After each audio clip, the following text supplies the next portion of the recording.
So you would say that your support system through this process has been very important, whether they supported you and, you know, uplifted you, or whether they kind of dragged you down.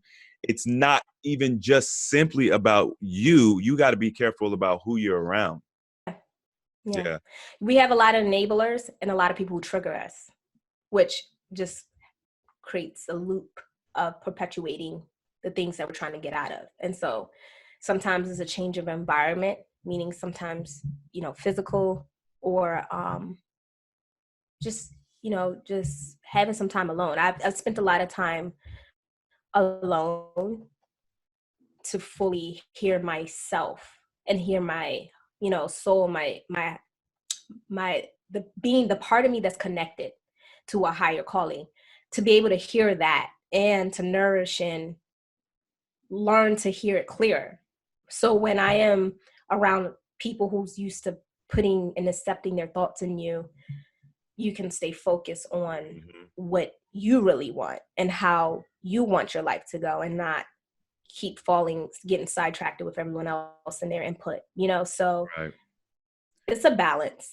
Yeah. You know, it's a fine balance. And yeah. So the people like my husband's very encouraging. I actually encouraged him. He wasn't into health, but he was into the journey. And when you're just committed to the journey, everything else kind of falls in line. And so, you know, he was committed to the journey. So eventually he fell in line with the health. And, you know, like I said, it's a continual learning experience. There's so many, it's like you think you know, but then do you really know? Because the infinite, I don't know, there's so much out there, you know what I mean? Yeah. The possibilities and how far you can go with things, and the healing. You know, you were telling me, you know, your journey with the healing and, you know, some of the things you want to do. It's fun. It's fun to see how far can we go with this. You know what I mean? Let's play with it now. Now that we Right. know we got the basics down, let's play. Right. It's like we're so caught up in, we're like under the jail right now. We're sick, we're depressed, we, you know, mental, we are foggy. We can't do the minimal. So then once we get to a place where we can at least pull ourselves up out of that, it's like now you can even see the sky, and you can see how vast the opportunities. We live in a supernatural world, and there's so much to learn and explore and understand. And it's like once you take that veil off, it's like, oh my God, yeah, let's find out what this is all about. So I'm curious, like right now, so you're doing really well, you're teaching and helping other people. What are some of the things that you're teaching them as far as like dietary strategies, or, you know, what are some big um issues that people tend to have, and how do they kind of circumvent those? A common one is anxiety. That's just something, it's just normal. And that's something I've suffered with a lot. Anxiety, fatigue, lethargic, feeling sluggish, getting sick often. Those are just basic things, you know, and that's enough for people to be like, I'm just over this. Yeah. You know what I mean? As far as their mental health, even depression, getting moody, cranky, having insomnia, those are real common. Yeah. And these are more acute issues. They're not, you know, the chronic stuff. I've had clients who is healing tumors, shrinking tumors, detoxing tumors. They're almost done with that. Okay, so for one is actually intermittent fasting. You know, you talk a lot about fasting here on your channel, and fasting is just, you know, just like you go to work. You don't want to be at work 24 hours. Neither does your body. You don't want to be to work more than 8 hours a day. Neither does your body. So if you can squeeze in 8 hours, you know what I mean, window of time where you give yourself to eat, and then everything else, your body's able to, first of all, digest, let alone digest the food, but properly, you know, utilize, eliminate, do the other, you know, processing it usually does when you consume, you know, food. Right. I'm trying to think what else. So that's usually something that can prolong your life just if you just incorporate that. So the typical window is like from 10 to 6 for people to have that as their window to eat. And we usually can customize it depending on their lifestyle and everything, but that's the typical window. And then another one is breaking your fast. So obviously when you're not fasting, you're slowing. The play with words, you guys. But so obviously if you're not fasting, you're slowing your energy and your frequency down, your body. So when you break your fast and you're, consuming fuel, you want to eat foods that are has more electro energy. Mm-hmm. So you want to eat foods that is not cooked. So, the best is fruit, because not only does it hydrate you, which helps cleanse and wake up the cells, right? With the nutrients, minerals, the flavonoids, all the, I guess, the antioxidants, all the things that fruit comes with, right, as well as the water that's able to penetrate on a cellular level. So this is a really good way to wake the body up. And also too, just with food combining alone, you want to eat your fruit at the top of the morning, or when you do break your fast, and that be your first meal. And then if you're going to eat denser meals, eat them towards the evening, and not when you're about to go to sleep, but as your last meal of the day. So that is usually like, these are some of the rules when people are like transitioning.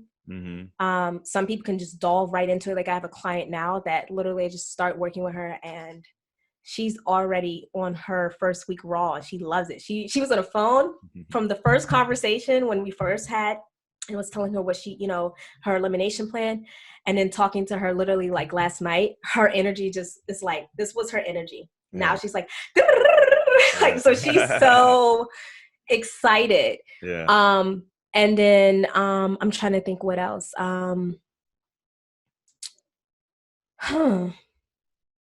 Those are like the basic things, but like eating more raw foods. Mm-hmm. Even dry fasting, but that's something that I don't just give people, or like, hey, just go dry fast, like, because more people more than likely are dehydrated on a cellular level. Yeah. So I don't want to push that and have their organs where they're already, they're already just barely doing what they can do. Mm-hmm. And then we just go into a dry fast. So what we do is we hydrate. We do the intermittent fasting. We get to a point where I know that their hydration, their stool, as far as their bowel movements. By the way, your bowel movements, you should have at least 2 to 4 per day, in that range, and consistently every day. Okay, so anything less than that, more than likely you're dehydrated. And then 2, we already know, like, there's a certain way your bowels should look. They shouldn't be runny, and they shouldn't come out, where you're barely, moving, and they're little stones and hard and dehydrated. So, but I try to get clients where they're moving consistently. Because even if some clients are pooping twice a day, they're still chronically backed up. That's just due to the food. Right, the food pushing it out. Right. And so, so we work through that. And trying to think what else. I do iridology readings, which that gives me a soft tissue analysis. And I'm able to see the lymphatic stagnation through the eyes. And so it's able to, and the genetic, the genetic constitution, the strength of the genes that's already passed down. People who have weaker genes may take longer and take less time to get something really severe like cancer, or, you know what I mean? Okay. People who have like a cholesterol ring, actually, let's see if this is coming up clear. Like people who have like cholesterol rings, that is when you can be prone to like strokes and heart attacks. Oh. So like I can literally see if you're on the path of about to have, You can see malabsorption through the eyes. There's people who have malabsorption, so it doesn't matter how you physically look. You can even be obese and still have malabsorption issues. This is due to the coating of toxins sitting in the colon, and it's coating where the nutrients can't be absorbed. So absorption issues, which obviously if you're not absorbing things, it has to pull from other areas of the body. Right. Which I say the body is kind of like a symphony, because if something's out of tune, the other side has to make up Right. for, and that's the play of the body. It's all, it's beautifully designed. It is not something that we should be disgusted or ashamed of. It's amazing. If you have body odor, that's a telltale sign that you need a detox. If you have gunk in your eyes, mucus in your throat, if you are getting sick, these are all signs, like even just getting a cold, because I think like 46% of our DNA is viral. So when people are talking about this virus scare, that's just a whole nother thing. Our body is created to collect the bacteria and viruses of the planet. And, what do they call it? Adaptation, and that's just a whole nother thing. But the point is, your body won't be able to express any virus if your terrain is clean. So if the body's clean, you can get a virus and it won't express itself, because it doesn't have anything to make it active, far as it, expressing itself as we know it to be.